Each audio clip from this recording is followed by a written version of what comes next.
Cryptocurrencies have some pretty unique properties. They can't be hacked or shut down easily, and anyone can use them to transfer an asset around the globe without a third party's intervention. To ensure that these inherent features stay, and many would call them benefits of crypto, significant trade-offs must be made.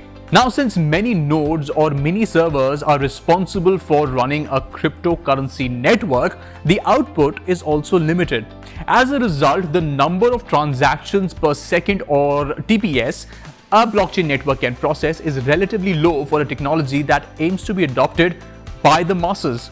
So, blockchain technology has its limitations, which is why numerous scalability solutions or extension protocols have been thus proposed over time to increase the number of transactions that a network can handle. In this episode of Crypto Unfiltered, I will talk to you about the Lightning Network, which is among the most popular of these extension protocols and a name that you've likely heard a lot about, especially because former Twitter CEO Jack Dorsey is a big proponent of it.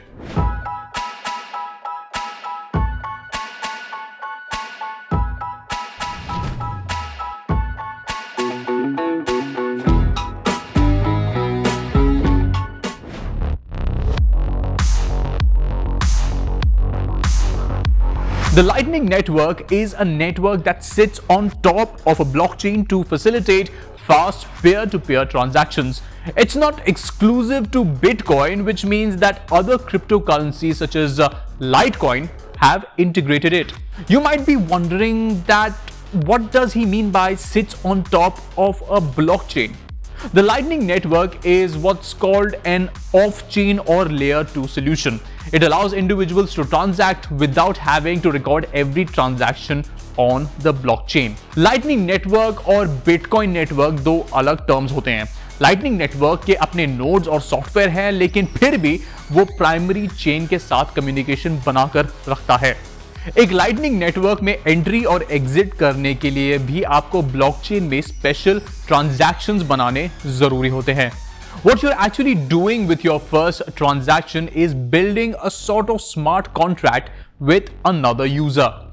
Once the wallet address is saved to Bitcoin's blockchain, you and the other party will be free to conduct transactions through a payment channel. Following the completion of every transaction between you and the other party, both parties will be required to sign an updated balance sheet reflecting how much Bitcoin each party should have. If there's a dispute between the two parties, they could simply go back to the most recently signed balance sheet for a resolution. ऐसे systems में confusions होने के chances बहुत ही कम है, क्योंकि ये systems भी blockchain technology के foundation पर चलती हैं. Since these transactions are between just two parties, there'd be no need to reach the network consensus and no miners would be needed to incentivize it, which should lead to near instantaneous transactions. When the parties are done transacting, the Lightning channel is closed and the end balance is recorded on the blockchain network. Given Bitcoin's considerably higher transaction fees and lengthier processing times relative to Litecoin, Ripple, Ethereum, and pretty much every other large virtual currency, the Lightning Network makes it competitive once again.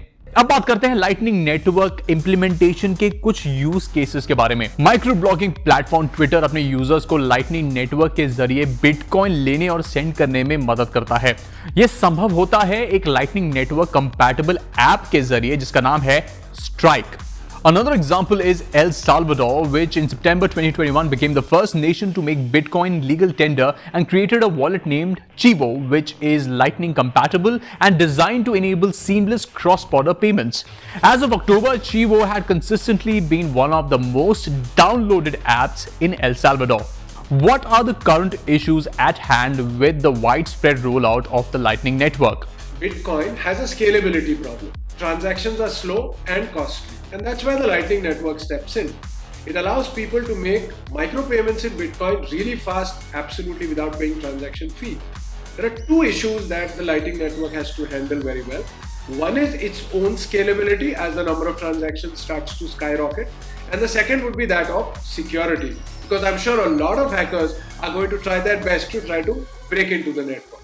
Given the transaction fees are so low on the Lightning Network, is it economically viable for companies to invest in maintaining the network? Now, because Lightning Network transactions are supposed to be free, obviously as a company looking to maintain the network or be part of it, you have to figure out your own revenue model.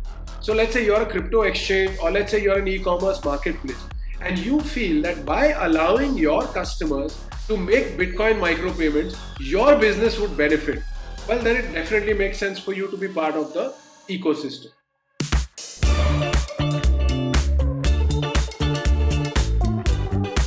Crypto की सबसे बड़ी खासियत और एक चीज जो उसको मजबूत बनाती है वो है कि वो एक डिसेंट्रलाइज्ड टोकन है।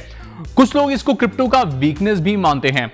मैं ये इसलिए कह रहा हूं क्योंकि आज भी क्रिप्टो का इस्तेमाल काफी गैर कानूनी और अवैध चीजों के लिए इस्तेमाल किया जाता है। As per an early study conducted by blockchain forensics firm Chain Analysis, money laundering in the crypto sector grew from $6.6 billion, that is roughly 49,600 crores, to $8.6 billion, that is roughly 64,640 crores between 2020 and 2021.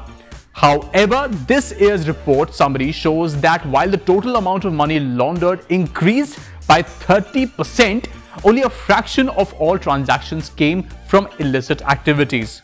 Now some news about NFTs. YouTube now appears to be exploring features for its video creators to capitalize on non-fungible tokens.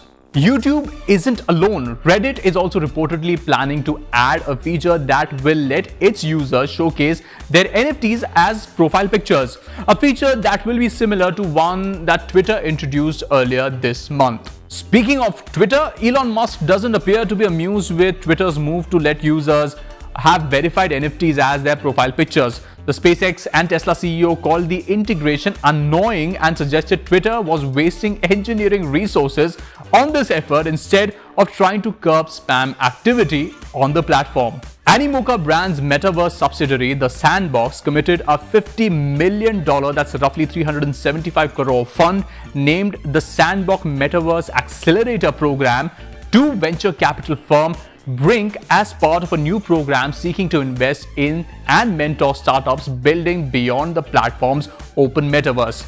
The Sandbox also struck a deal with music publishing giant Warner Music Group with plans to introduce music-themed events in the virtual world soon.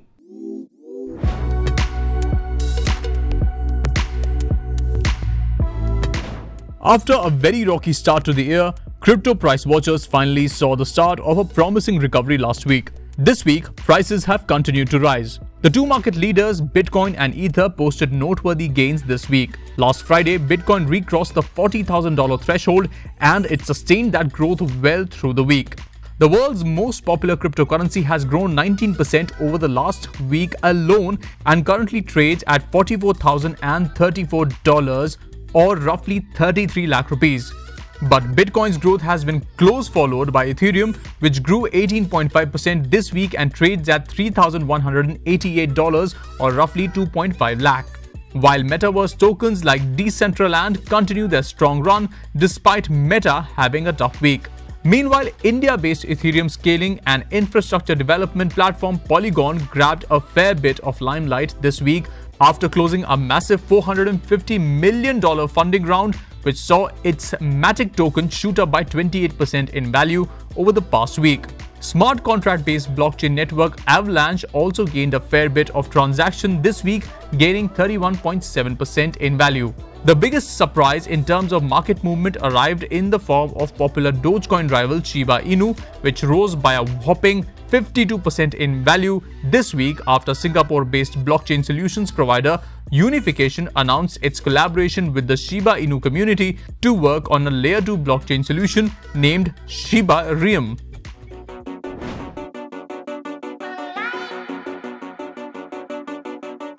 Time to look at how some of the major tokens are performing, because as an investor, you need to keep a close eye on these details because they affect you.